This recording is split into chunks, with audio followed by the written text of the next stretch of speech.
Picture a Parisian suburb, with its slightly run-down apartment blocks, rows of cramped houses, and streets where kids hang out after school. That's where N'Golo Kanté grew up. No fancy mansion, no rich family. His dad died too young, leaving his mom alone to raise the kids. She slaved away as a cleaner, scrubbing offices or houses for people who barely looked her in the eye. At night, she'd come home exhausted, her hands raw from scrubbing, but she'd still smile when she saw her kids. Kanté was the oldest, so even as a kid, he felt responsible. After school, while other boys played soccer or watched TV, he'd go with his mom on treasure hunts for bottles. You know, those empty bottles and cans people toss out?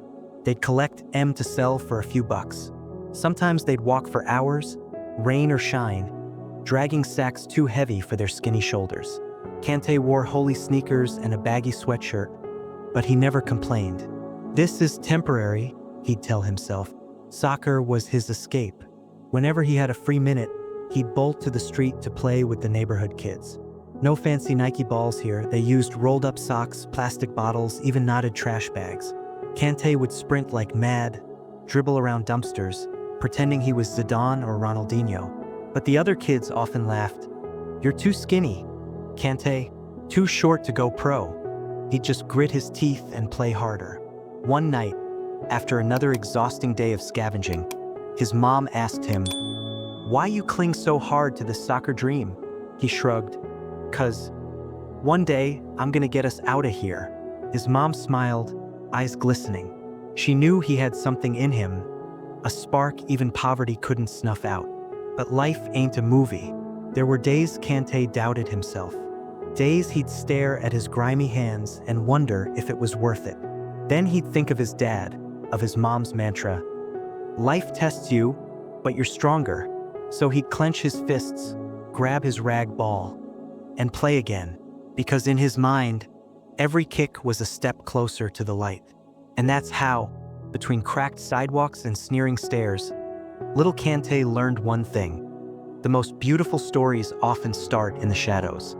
In the neighborhood, there was this tiny grocery store that looked more like a cluttered storage room than a shop. A rusty sign flickered at JP's, and the window was always dusty. Inside, wobbly shelves held expired canned goods, crushed pasta boxes, and soda bottles that had probably seen the fall of the Berlin Wall. Behind the counter stood Jean-Pierre, an old guy as thin as a rake, keeping watch over the block with his sharp blue eyes. He had messy white hair, a coffee-stained gray apron, and a smirk that made you think he knew secrets the rest of the world didn't. Kanté and his mom often walked past the store, hauling sacks of bottles. At first, Jean-Pierre just watched them silently. Then one day he cracked.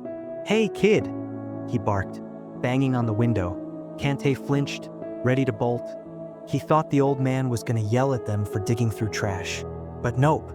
Jean-Pierre shoved a fresh loaf of bread and a carton of orange juice across the counter. "Take this. Not for you, for your mom. She looks dead on her feet." Kanté hesitated, suspicious. Freebies didn't exist in his world. But his mom's exhaustion won out. He grabbed the bread, muttering a barely audible thanks. Jean-Pierre chuckled. "Shy as a mouse at a cat convention, huh? Come back tomorrow. I'll have stuff to throw out." Except the stuff to throw out was always slightly bruised apples, almost expired yogurts, or crushed cookies. Jean-Pierre would pretend to sort through his stock, grumbling, "Ugh, this banana's all black. Ah, screw it, toss it," while sliding it discreetly toward Kanté. The kids saw through the act but played along. One sweltering afternoon, Kanté lingered outside the store, his trash bag ball under his arm. Jean-Pierre called out, "So that's your pro gear?" Kanté blushed. "It's fine. I don't need fancy stuff." The old man raised an eyebrow. "You sure? 'Cause when I was your age, I wanted to be a cyclist. But my bike had a busted wheel. Ended up a grocer instead." Kanté burst out laughing. Jean-Pierre tossed him a cold water bottle and a chocolate bar. "Here, fuel up on sugar, better than chewing rocks. And stop acting like a ghost. If you wanna makić, showing you wikizist." One day, as Kanté left with a free pack of pasta, Jean-Pierre dropped the question. How's the soccer dream? Kanté shrugged. Coaches say I'm too short. Jean-Pierre slammed his fist on the counter, making Keys jump. They're clueless. Look at Maradona. He wasn't tall, and he ate the World Cup for dessert. That night, Kanté told his mom. She smiled. That man, he believes in you more than anyone else. And that's how a grumpy old grocer became the first true fan of a future champion. Without even knowing it, he'd lit a spark in the dark. After Jean-Pierre's grocery store, Kanté had two routines: collecting bottles in the morning and training for soccer in the afternoon. And by training, we're talking a dirt lot wedged between apartment buildings, littered with rocks, broken glass, and kids screaming like maniacs. No cleats, no shin guards. Just his busted sneakers and a ball made of 3 rolled-up socks duct taped together. The neighborhood kids treated him like a joke. Hey Kanté, you sure you're not playing handball? Yelled Mehdi, the big dude who played defender, while cracking up. Kanté clenched his jaw, dribbled around rocks, and shot at a goal chalked onto a wall. Sometimes the sock ball exploded midair, and everyone howled. See? Even your gear's ditching you. Kanté would scoop up the scraps, rewrap the ball, and start over. One day, he tried joining a local youth club. The coach, a pot-bellied guy with a whistle around his neck, looked him up and down. How old are you? 12. Kanté mumbled. 15. The coach burst out laughing. Sorry, kid. We need players, not field mice. That night, Kanté dragged himself to Jean-Pierre's store, eyes red. The old man knew instantly. They rejected you? Kanté nodded. Jean-Pierre slammed a pack of crushed cookies on the counter and barked. What do those losers know? You play with your heart. They play with their egos. The next day, Kanté went back to the dirt lot. But this time, Jean-Pierre was there, sitting on a rusty bench with a plastic bag. Inside was a real soccer ball, old, half deflated, but a real leather ball. Found it in a dumpster behind the stadium. Want it? Kanté grabbed it like it was the World Cup trophy. With that ball, Kanté trained even at night. No streetlights? No problem. He aimed for the moon. Neighbors yelled, "Quit kicking that thing. We're trying to sleep."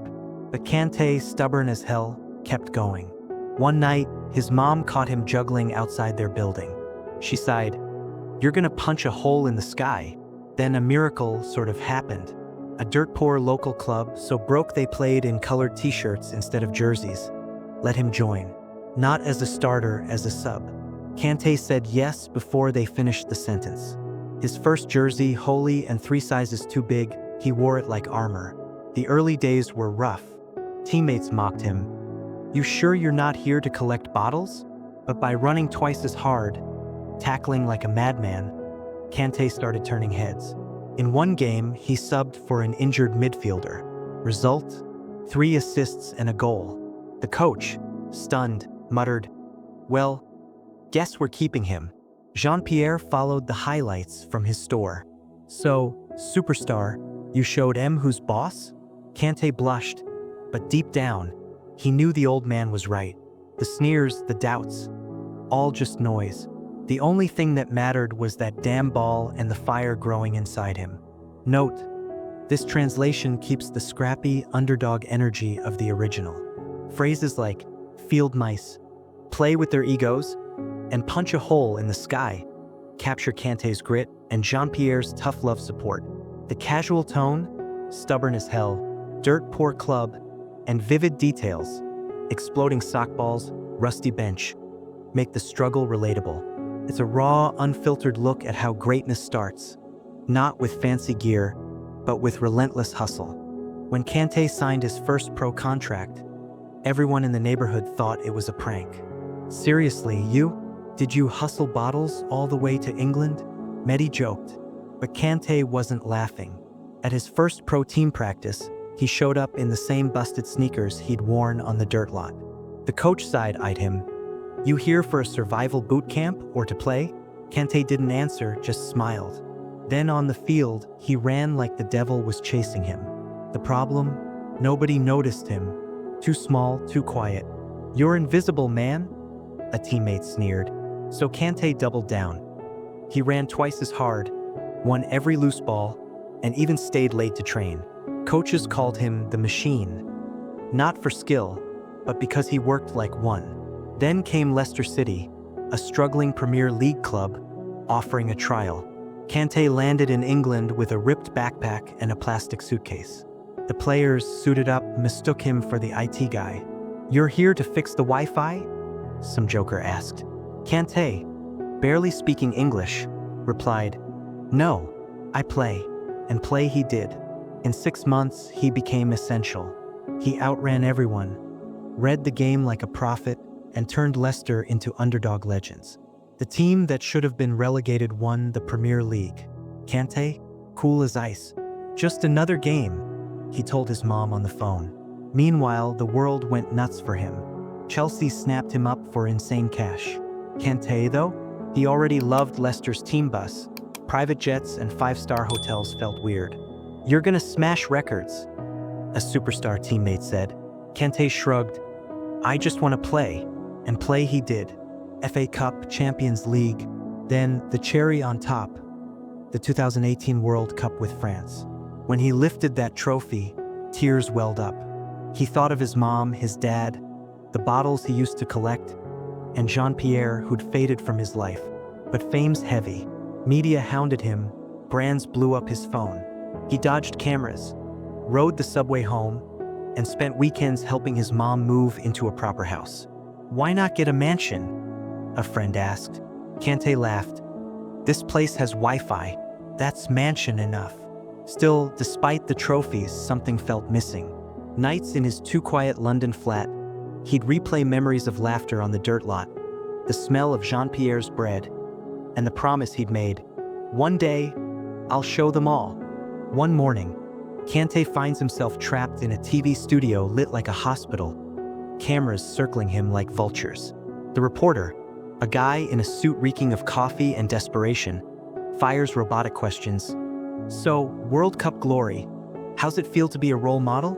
Kanté, awkward as a penguin in the Sahara, mumbles, It was good," and nods like a broken bobblehead. But Mr. Suit did his homework.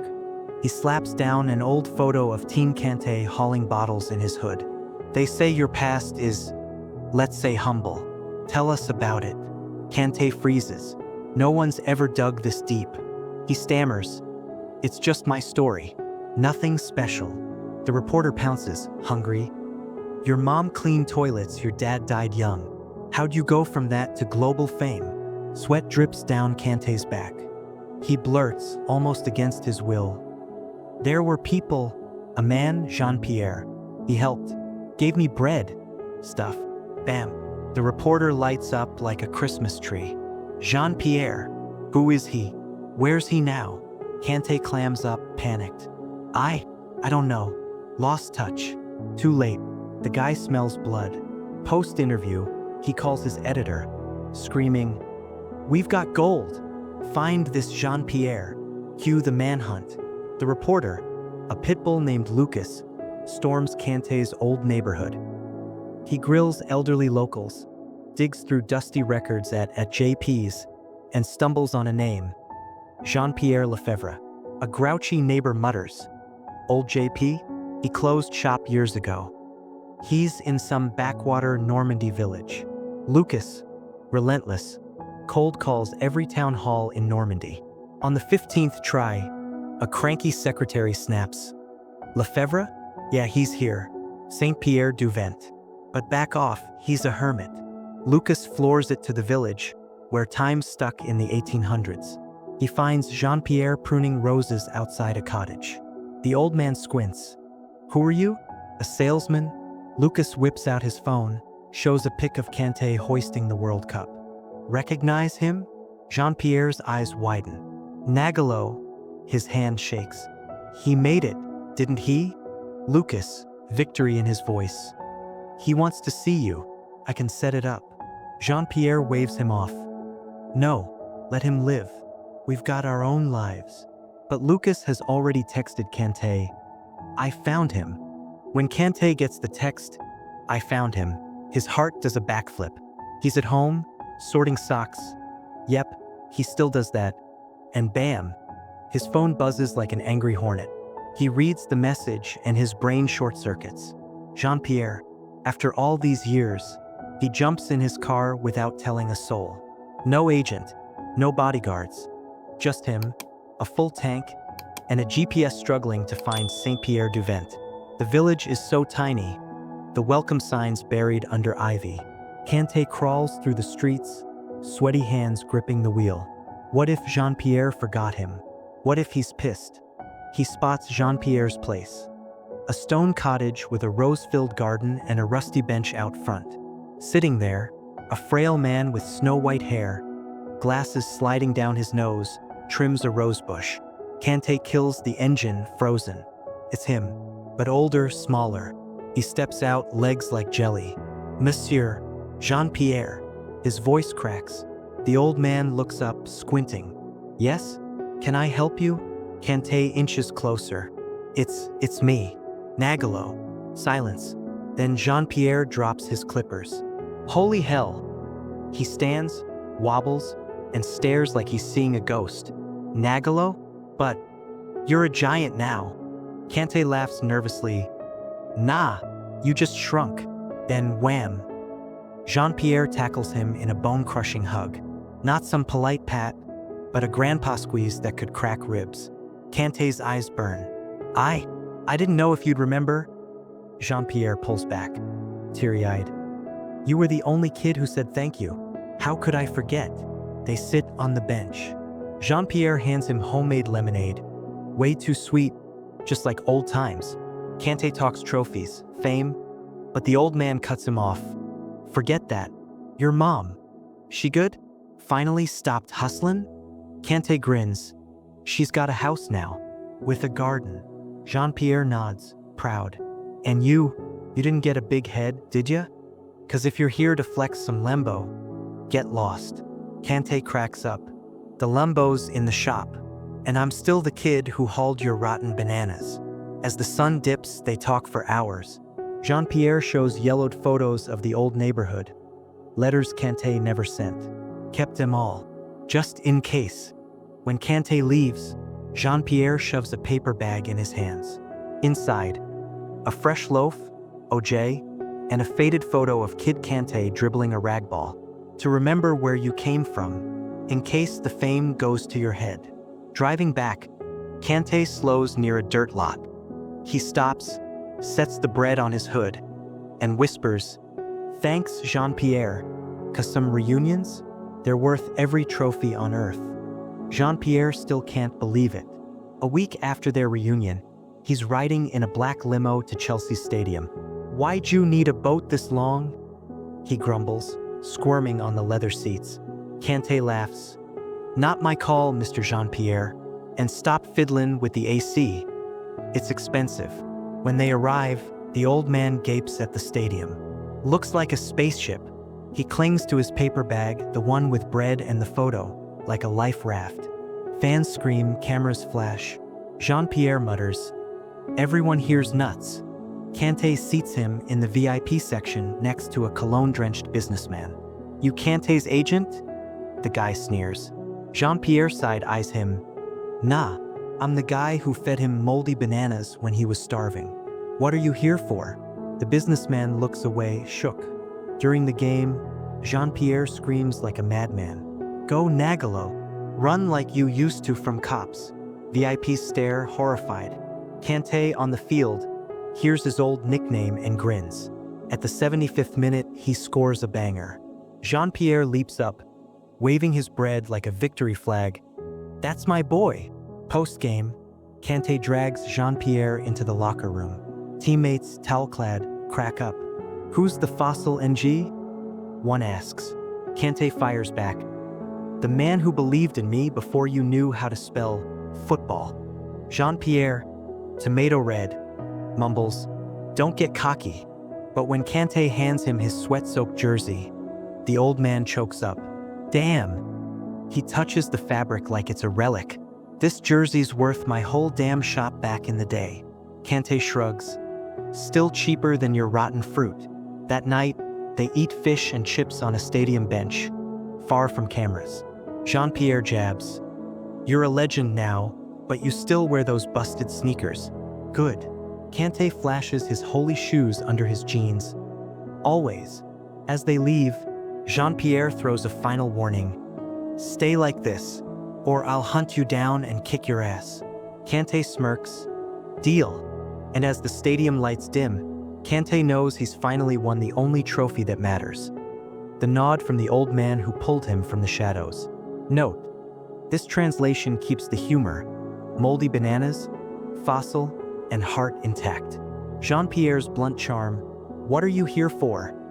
And Kanté's humility, cheaper than your rotten fruit. Mirror the original spirit. Phrases like, run like you used two from cops, and busted sneakers ground the story in gritty authenticity, while the VIP versus village contrast sharpens the underdog vibe. The ending ties back to the core theme, true success isn't fame, but staying rooted. Jean-Pierre returns home with Kanté's jersey hung like a trophy in his tiny living room. Damn, N'Golo, you made my old shop more famous than the Louvre. He laughs, pouring sketchy red wine for his cat. But the old man feels his strength fading. Suddenly, his staircase feels as tall as Everest. Kanté, meanwhile, is drowning in media chaos. Social media explodes with photos of Jean-Pierre waving bread at the stadium. Who's the grandpa making Kanté cry? Bleacher Report headlines. Kanté ignores the noise. He calls Jean-Pierre nightly. Take your meds? Quit the wine. It's swill. Jean-Pierre grumbles.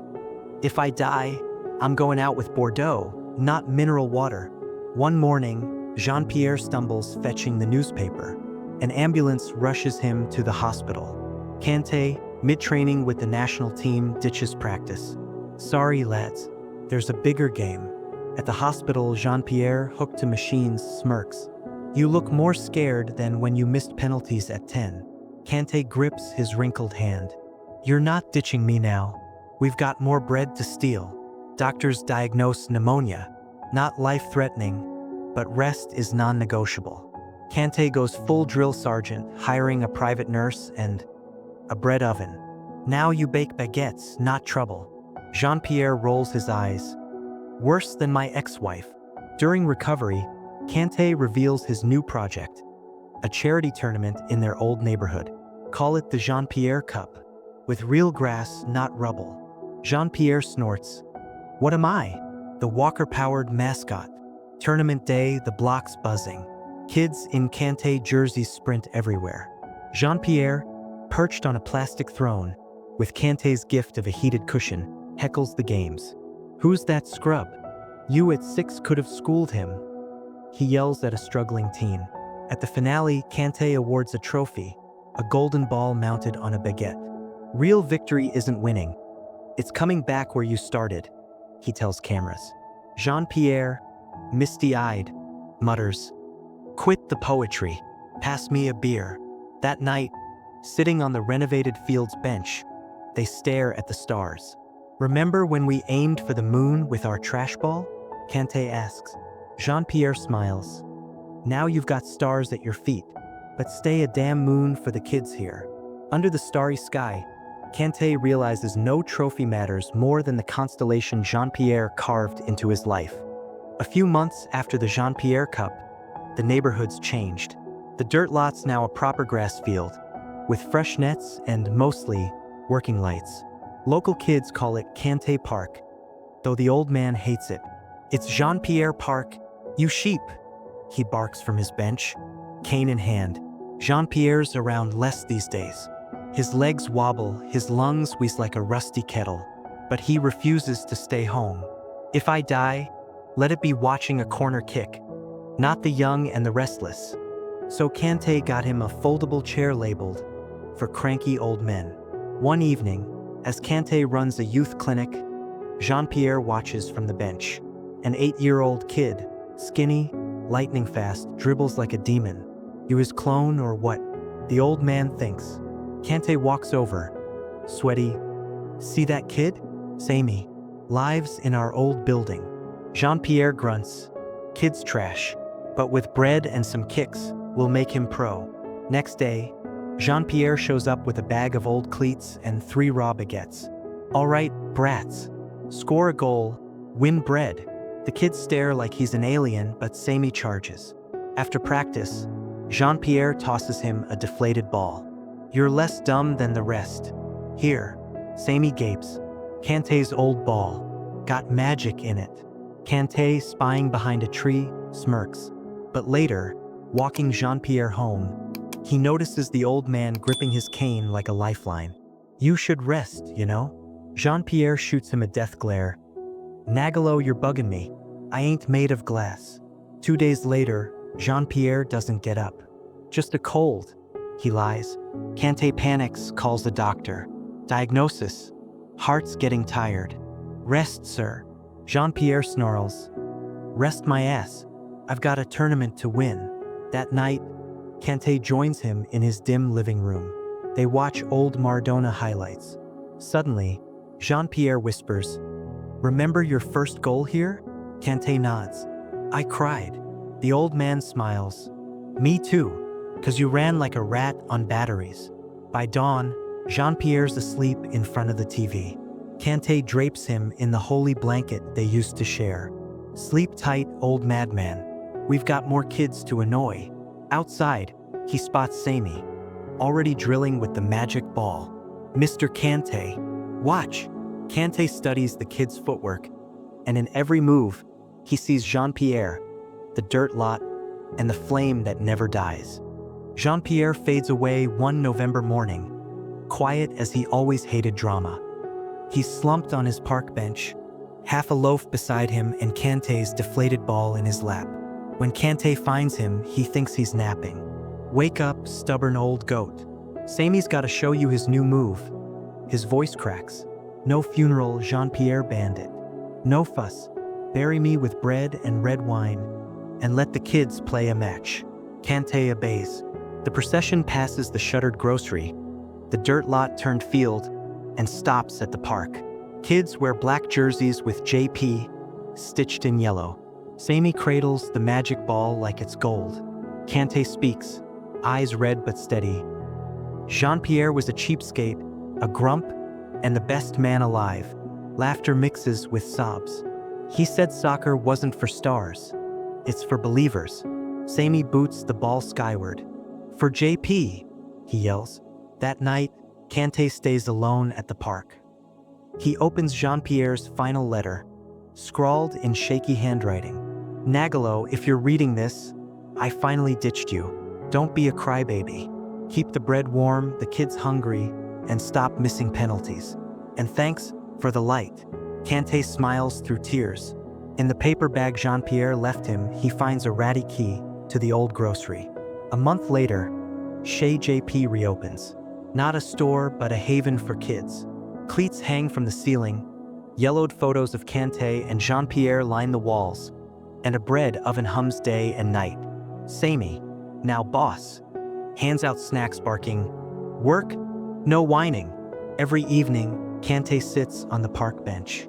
Sometimes, he whispers to the wind, We did it, huh? A gust flutters a scrap of paper.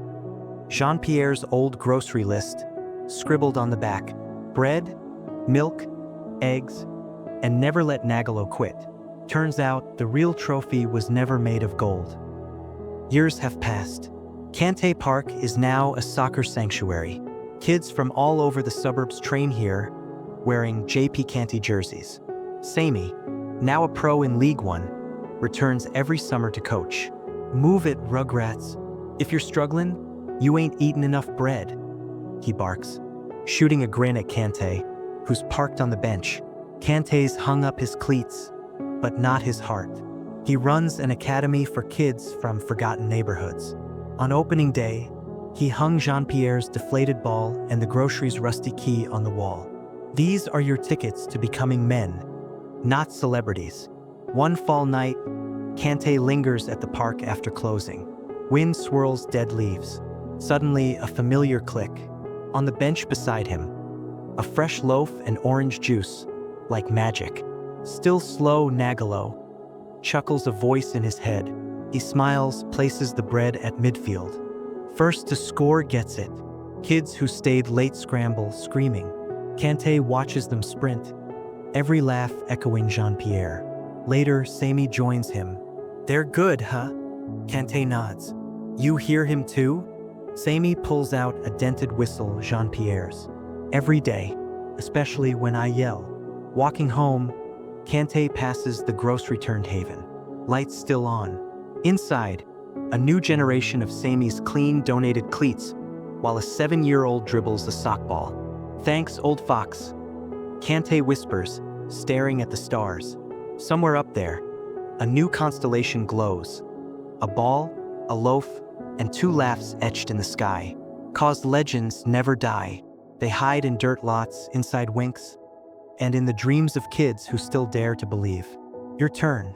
Ever had a Jean-Pierre in your life? Someone who believed in you before you did. Drop your story below and subscribe so you never miss our tales proving heroes don't all wear capes. Sometimes, just a dusty apron and a bread sack. Click here to subscribe, because every like, every share, adds another spark to keep hope alive. The world belongs to those who dare, and those who hit subscribe.